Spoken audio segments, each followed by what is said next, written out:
today's chemistry class. Today we are going to discuss a new chapter, that is organic chemistry, some basic principles and techniques. This is the first chapter of organic chemistry in 11th class. So let us see what is organic chemistry and what are organic compounds. So organic chemistry is a very important branch of chemistry which deals with the study of organic compounds. What do you mean by organic compounds? So organic compounds, as you have studied in 10th class, it is nothing but compounds of carbon atoms. So when we speak generally speaking, they are compounds of carbon atoms. But organic compounds are defined as the hydrocarbons and their derivatives. They are known as organic compounds. So organic chemistry is the study of hydrocarbons and their derivatives. So organic chemistry deals with the study of hydrocarbons and their derivatives So study of hydrocarbons and their derivatives is called organic chemistry. So organic compounds are either hydrocarbons or their derivatives. So we can see one example of hydrocarbon, that is CH4. So CH4 has carbon atom as well as hydrogen atoms. Okay, so it is a hydrocarbon and CH4 is known as methane, methane. Okay, so it is a hydrocarbon. And what do you mean by derivative of hydrocarbon? Derivative is nothing but the compounds which are obtained from hydrocarbon. Hydrocarbon nundaya compounds. So take the example of CCl4. It is carbon tetrachloride. This is an example of derivative of hydrocarbon. This is also a hydrocarbon, or it is an organic compound. So this is the derivative of methane, carbon tetrachloride. Instead of 4 hydrogen atoms, here we have 4 chlorine atom. Instead of 4 hydrogen atom, here we have 4 chlorine atom. That is carbon tetrachloride. And we have seen that study of all the hydrocarbons have carbon atoms. But some compounds, carbon dimonoxide, carbon dioxide, carbon disulfide, and some carbonate, bicarbonate, these are not hydrocarbons or organic compound because they have great resemblance with inorganic compound. That is why these compounds are not organic compounds. And the rest of the compounds, or the compounds other than hydrocarbons or organic compounds, are known as inorganic compounds. The compounds other than organic compounds are known as inorganic compounds. So they come under the category inorganic chemistry. Okay, so these are inorganic compounds. These compounds are studied in inorganic chemistry. Okay, and the word organic means life. The word organic signifies life. It is nothing but life. This is the introduction of organic compound or organic chemistry. I think you have all studied the organic chemistry in 10th class, so we can see some basic concepts here, some basic principles of organic chemistry. In this chapter, we discuss some basic principle of organic chemistry. Okay, so here we can see that carbon is the important factor in organic chemistry. Carbon. We know that carbon, atomic number of carbon is 4. Atomic number of carbon is 6, that is 6 electronic configuration. 1s2, 2s2, 2p2. 1s2, 2s2. This is the electronic configuration. So in outermost shell, carbon has 4 electrons. So the valency is also 4. So carbon is tetravalent. Okay, carbon is tetravalent. So in organic chemistry, many compounds are there. Huge number of compounds are there. You cannot imagine the number of carbon compounds. Okay. So carbon can form many compounds, number of compounds. What is the reason for this? Is there any particular reason? So carbon has some peculiar properties, such as the tetravalency of carbon. First on this point, the tetravalency of this carbon. Tetravalency. Tetravalency means valency is 4. That is the main point. Tetravalency of carbon. That means carbon can form 4 bonds with other atom. Carbon can form 4 bonds. So the valency of carbon is 4. Tetravalency is nothing but 4. Valency is 4. So that carbon can form bonds with 4 bonds with other atoms. Okay, so carbon can be linked to 4 other different atoms or same atoms. Okay, that is the main peculiarity. And second one, small size of atom, carbon atom. Small size of carbon atom. With a small size of carbon atom, carbon can form bond with any other atom. Due to the small size of carbon atom, carbon can form bond with any other atom. That is the main peculiarity. Okay. And third one is catenation of carbon atom. Catenation. So catenation is all about the self-linking property of carbon. Catenation is nothing but self-linking property of carbon atom. That means carbon can form bond with other carbon atoms, so it can form chain. So here we can see carbon, CH3, CH2, CH2, CH2, CH3. This is an example. This is a compound called pentane. This is pentane. So there is self-linking. So here we can see carbon is linked to another carbon, and this carbon is linked to another carbon. It is linked to another, and the last one is this one. So the self-linking property of carbon. Due to this catenation or self-linking property of carbon, carbon can form huge amount of compound, huge number of compound. That is another peculiarity of carbon. That is catenation. So catenation plays a vital role in the formation of many number of compounds.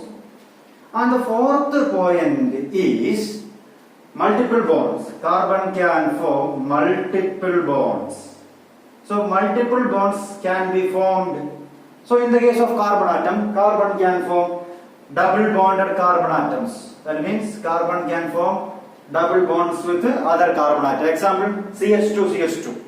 And also carbon can form triple bonds. CH triple bond CH. So triple bond and double bond. That is multiple bonds. These are the 4 main points to be kept in your mind. And many other compounds are there. CH3, C double bond O H, CH3, C double bond O OH.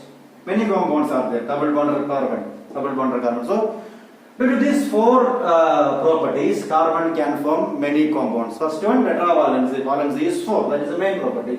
Then small size. Due to small size, carbon can form bond with any other carbon atom. Then catenation. Catenation is a self-linking property of carbon atom. Then multiple bonds. Carbon can form single bond, double bonds and triple bonds with other carbon atom. So that is multiple bond. These are the reason why we can see number of organic compounds. Okay. So the next category is how can we represent or how can we write the formula of organic compounds? How can we represent the formula of organic compounds? Okay, structural formula. Before that, we have to discuss the hybridization of carbon. So in this case, hybridization we have already discussed.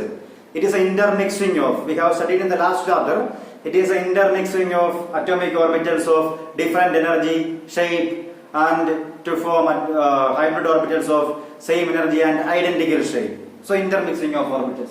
So the hybridization of carbon is sp2 and sp3. sp2, sp3. So in triple bonded carbon,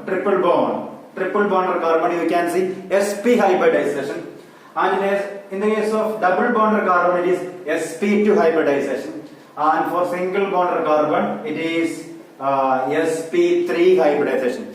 So for sp3 single bond, double bond sp2, triple bond sp. That is the different hybridizations of carbon atom. So when the S character increases, so when the S character increases, the strength of the bond also increases. And when the S character decreases, the strength of the bond or the bond enthalpy also decreases. So that is the reason. So in the case of hybridization, sp, sp2, sp3, carbon can show these three hybridization in organic compounds. Okay. Now we can see the structural representation of organic compounds. Structural representation. How can we represent organic compounds? Structural representation. Structural representation of organic compound. How can we represent the organic compounds? First one, electron dot formula. First one, electron dot formula. The first structure is electron dot formula. So electron dot formula we have already studied. We just write the symbol of the element and we by using dots we represent the valence electron. So first compound methane. Methane can be represented by this method. CH4. This is the method CH4. So carbon along with the carbon has 4 dots. Then oral hydrogen oral dots. So here we have 8 dots. That is methane, and ethane can be represented like this. Ethane. C.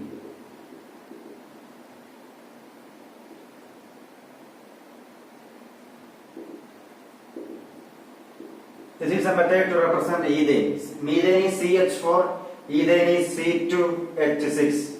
CH4 and C2H6. This is a method to represent ethane. Okay. Ethane molecule. Are you getting me?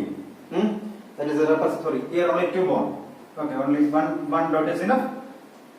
2 bonds. Only 1 dot is enough. Okay, that is a single bond between 2 carbon atoms. C2H6 molecule. This is the electron dot formula of ethane and methane. Second one is graphic formula. Graphic formula or complete structural formula. Graphic formula or complete structural formula. In graphic formula we can use all the bonds. We can represent all the bonds. So in the case of methane, CH4 like this. CH4 like this. That is methane. Ethane, this is a structure C2H6.